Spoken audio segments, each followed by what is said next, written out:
Sure, good afternoon, Gem and Nick with you till 6 o'clock. It's just coming up to 5:05. Nicola, what's the furthest distance you've ever ran?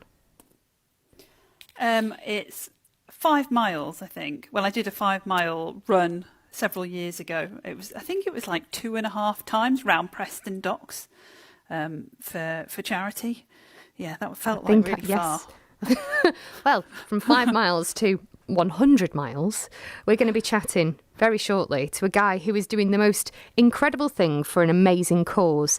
Now, on the 23rd of March 2001, at the age of 21, Colin McGinty was heading home from a night out in Bootle in Merseyside when he was chased by a group of men.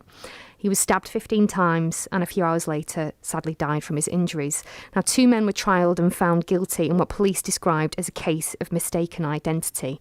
And a couple of years ago, Colin's family formed a group of mixed ability runners to get together and run and raise money for vital knife crime awareness in youth and community groups across Lancashire and Merseyside. And Colin's family, his sister in particular, Laura Hughes, this week delivered some bleed control kits to community centres in Blackburn. These bleed control kits have got Colin's face and Colin's name on, in the hope that in the future, should the horrible and hopefully very rare occasion of knife crime happen in a place where youths congregate, these bleed control kits hopefully can save the lives of anybody who might be in that situation. So, in order to do this, the team have been fundraising over the last couple of years. They were supposed to do the London Marathon this year. Of course, that got postponed. So it was last year it got postponed. And this year has been postponed till October. And there's still vital fundraising to be done. So one person who is on the team is James Meadows. And James joins us on the show now because, James, you're not doing a marathon, are you, this week? Tell our lovely listeners, what are you doing on Thursday?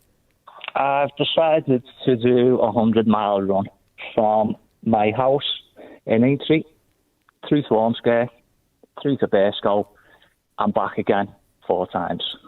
But you're doing it, I didn't realise you were doing it like a loop.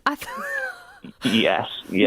So when Nicola's moaning about Preston Docks loop and it feeling like forever. The reason it's going to be there and back is because I can restock on food and water every time I get back to my house. I get you.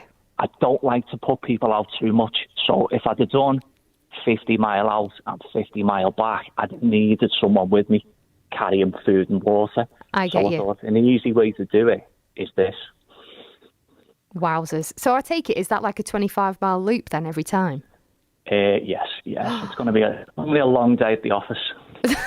What time are you setting off? I'm setting off at 6 p.m. on Thursday. And how long do you think this is going to take you? The plan is 18 hours maximum. I'd like to do it closer to 17, but as you can imagine, because it's such a long event, there's a lot of things that are out of your control. So, yeah, obviously the main aim is to finish. 18 hours is the main aim, but we will see. We'll see how we go. I'm just right. So I'm trying to work that out. 26 times 4 is if you were doing a marathon, right? Is that like doing a marathon in just under 5 hours every time? Is that right? Yeah, if it's 18 hours, it'll be 4 marathons at 4.5 hours a marathon. Thereabouts. That's fast. It took me 7.5 to do a marathon. Did a lot of walking. Stopped off at the ambulances a couple of times. So I have no idea how you are going to do this. What's the plan? How are you going to keep mentally focused? The training gets you in that position. So obviously, as you know, if you've done a marathon yourself, you've got to put training in. You've got to want to do it. You've got to have a lot of mental flexibility. I think mental strength is one thing, but you've got to have the flexibility to deal with anything that happens on the day. But I just shut off, Gemma, to be honest. When I'm running, I just shut off and put one foot in front of the other, and then keep on going. Really, so yeah. I'm definitely not planning on stopping until I'm done. Wowzers. Now, of course, you've got a very strong reason why you want to do this.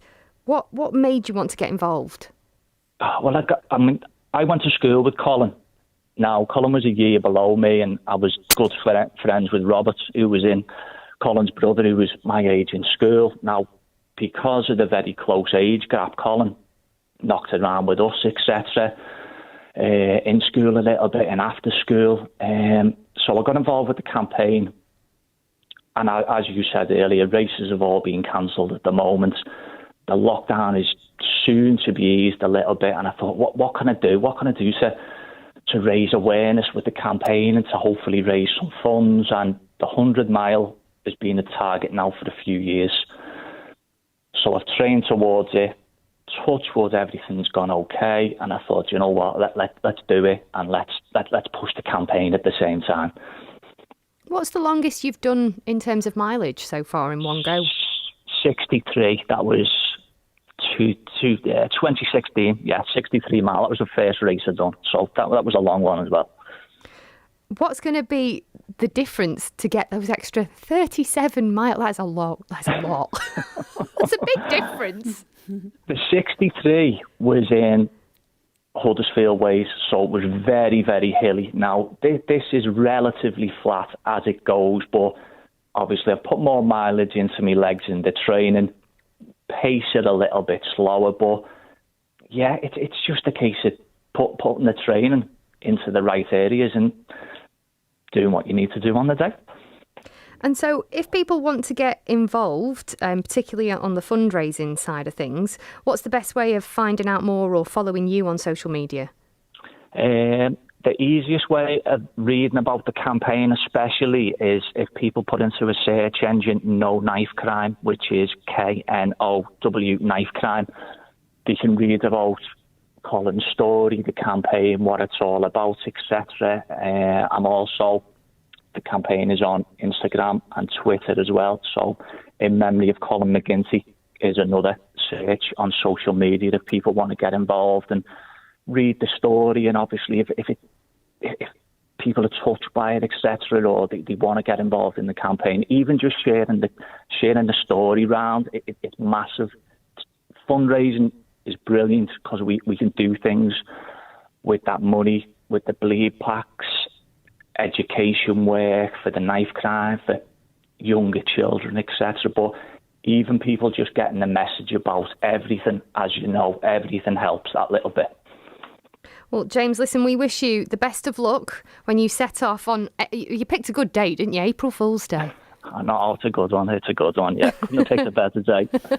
Well, we wish you the best of luck as you run 100 miles in 4 loops between Merseyside and Lancashire on Thursday, the 1st of April. And in honour of your running achievements, we thought we'd play this for you. This is Spencer Davis Group, Keep On Running. So good luck. On behalf of the In Memory of Colin McGinty team, we're wishing you the best of luck on Thursday. We hope those blisters stay at bay, all right? Thank you very much, and thank you very much for having me on and raising awareness with the campaign. It's brilliant. Thank you very much for coming on this afternoon. Take care, James. Thanks, Gemma. Thanks, Bye. Nick. Bye.